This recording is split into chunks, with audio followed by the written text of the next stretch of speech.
Salah satu produk makanan tertua hasil peternakan dan pertanian itu salah satunya keju. Saat ini Mazarat Certified Organic, masih satu-satunya di Asia Tenggara untuk keju dan butter yang organic certified.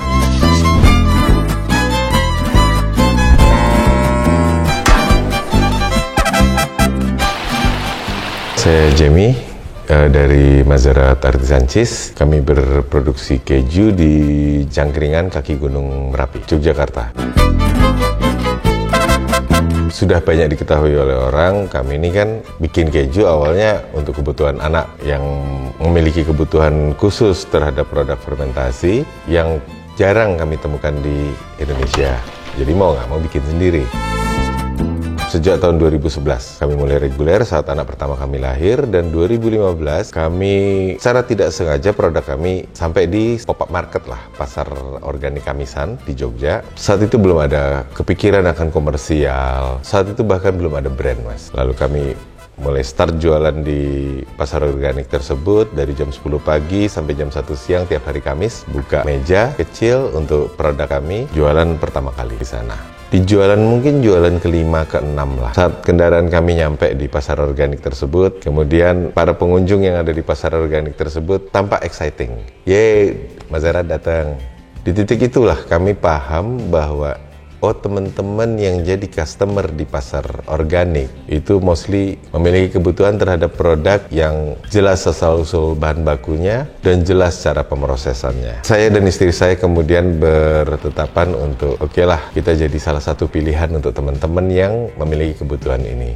Yuk start yuk, kita mulai seriesin ini. Kami ingat betul pada saat produk kami sudah akan masuk ke market secara serius, maka kami harus mengambil sertifikasi yang kami harap bisa diakui secara internasional. Sertifikasi Cheese Master saya yang pertama kami ambil dari New Zealand Cheese School. Kemudian pada saat kami dituntut untuk bisa menghasilkan produk yang diakui lebih luas lagi, kami mengambil sertifikasi yang terakhir di Prancis. Karena produk keju Mazarat diproduksi di Indonesia yang memiliki lebih dan kurangnya, yang kami tetap harus adjustment di situ. Yang saat itu kami sadari bahwa ada peluangnya nih, Indonesia punya standarnya sendiri. Standar keju Indonesia yang juga passing grade diakui secara internasional dari semua parameter yang dibutuhkan.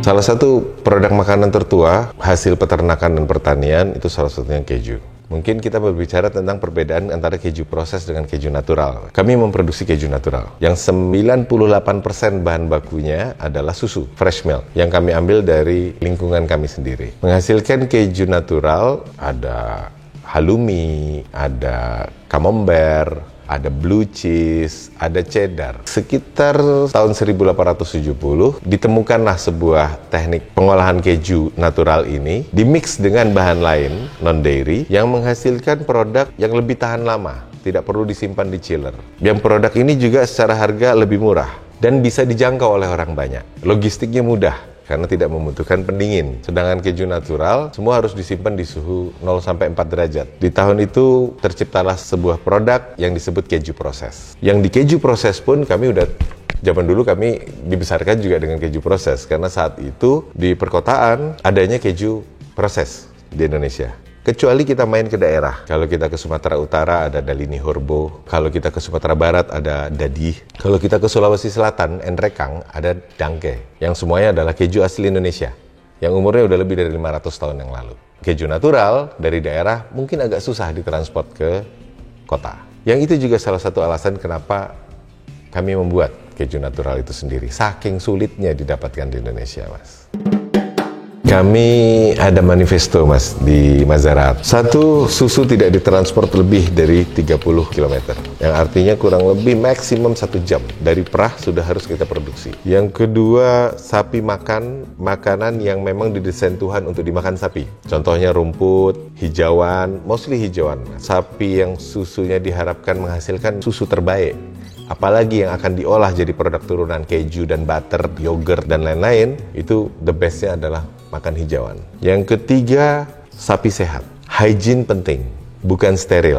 Steril itu cenderung menggunakan bahan kimia, sedangkan hygiene itu lebih ke prakteknya, cara peternak menghandling sapi, kebersihan sapi, dan yang terakhir adalah menghindari chemical itu mas, penggunaan hormon yang memicu produksi susu. Lalu produksi kami nggak banyak mas. Kami berproduksi paling besar 1.500 liter per batch. Berasal dari hanya sedikit kandang yang bisa kami arahkan untuk memerah dalam jam yang sama sehingga susu satu dan lainnya tidak saling menunggu terlalu lama. Secara umum proses susu itu sampai ke tempat kami, kemudian di heat treatment juga tapi di suhu yang tidak terlalu tinggi, kita sebut termisasi, kemudian difermentasi. Setelah fermentasi, koagulasi, penggumpalan mas. Memisahkan antara solid dengan liquid. Solidnya kita sebut curd, liquidnya kita sebut whey. Lalu setelah itu curd-nya tadi solidnya kita pisahkan, lalu mengarah ke jenis kejunya.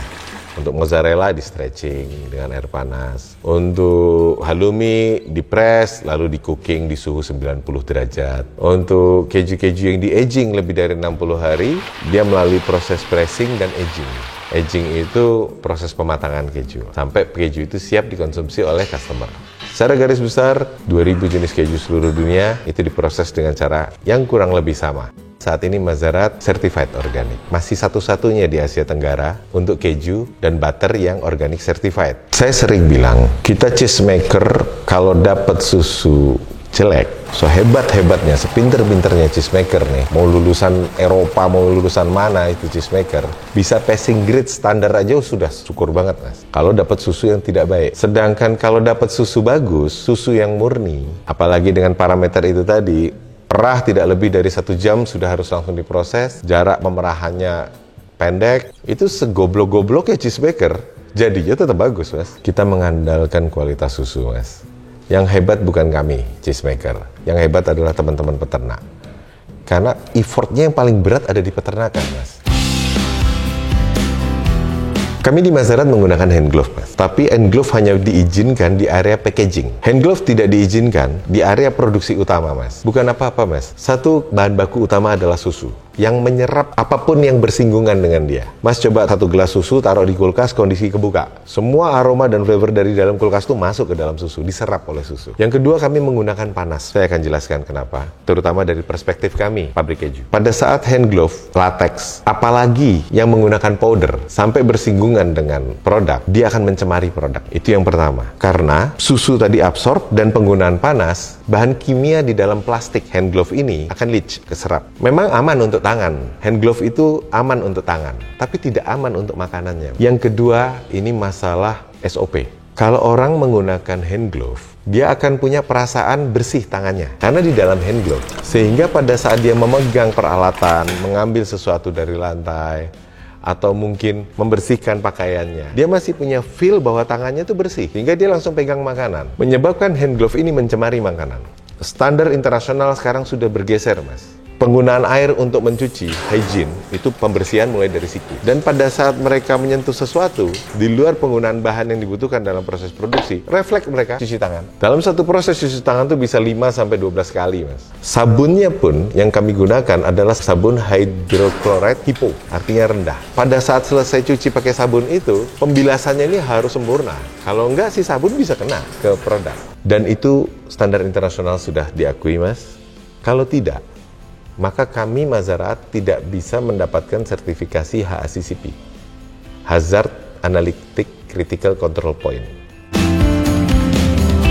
Kita memproduksi 2 jenis keju, mas. Satu keju fresh yang susu datang pagi, diproses, selesai sore, besok sudah bisa didistribusikan. Punya umur, expire date, antara 3 bulan sampai maksimum 1 tahun, tergantung kadar air dan kadar garamnya. Perlu diingat, garam adalah salah satu pengawetan alami. Kita masuk yang kedua, adalah aging cheese. Aging cheese ini sama prosesnya, mirip, dibikin pagi jadi sore. Tapi setelah itu dia harus dimatangkan, proses pematangan, minimum 60 hari, mas. Lama pendeknya setelah 60 hari tergantung jenis kejunya. Kita ada tom. Agingnya sebenarnya kalau umum 2-3 bulan. Lebih lentur dia masih cukup semi hard lah. Yang vintage di atas 6 bulan. Tapi kalau Alpine, karena basicnya adalah keju Swiss yang gede gitu, agingnya rata-rata di atas 8 bulan, mas. Bikin sekarang, 8 bulan lagi baru bisa kita jual.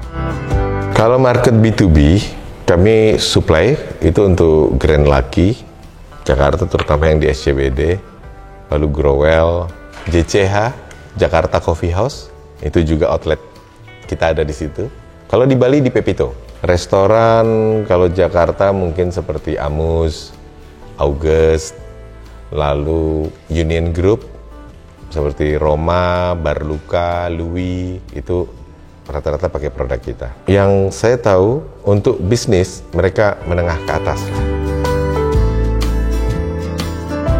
Kami bukan yang pertama di Indonesia, Mas. Ada beberapa teman sesama pembuat keju, memang tidak banyak, yang sudah memulai lebih dulu daripada kami. Mungkin background pendidikannya saja yang berbeda, background sertifikasinya yang berbeda, background bahan bakunya yang berbeda, background ekosistem yang berbeda. Yang penting untuk mereka mungkin tidak kami pahami, yang penting untuk kami mungkin tidak penting untuk mereka, yang kemudian masing-masing memiliki karakternya sendiri-sendiri. Kami bukan yang pertama, Mas, tapi kami berharap kami bisa membawa produk Indonesia untuk memiliki standar yang diakui secara internasional yang dilakukan semua produsen keju di Indonesia. Cerita tentang kami bisa dilihat di Instagram kami, Mas, di Mazarat Artisan Cheese. Kalau mau lihat bagaimana cara kami berproduksi, bisa visit ke salah satu dari 3 rumah produksi kami di Jogja, Pasuruan, atau di Solo, Sumatera Barat. Dan sebentar lagi akan ada satu rumah produksi khusus butter dan krim di Bogor, yang semuanya bisa divisit untuk lihat bagaimana cara kami berproduksi. Yang bisa juga via WA atau Instagram sharing-sharing tentang kami. Usahakan sharing-sharingnya terkait keju ya, karena di luar keju kami nggak begitu paham. Tapi untuk makanan lain yang terkait keju, mungkin kami bisa tukar-menukar informasi. Dan saya harap doanya dari teman-teman supaya Dairy Academy atau Cheese Academy bisa segera terwujud, setidaknya di Universitas Gadjah Mada, yang fasilitasnya sudah cukup lengkap sekarang.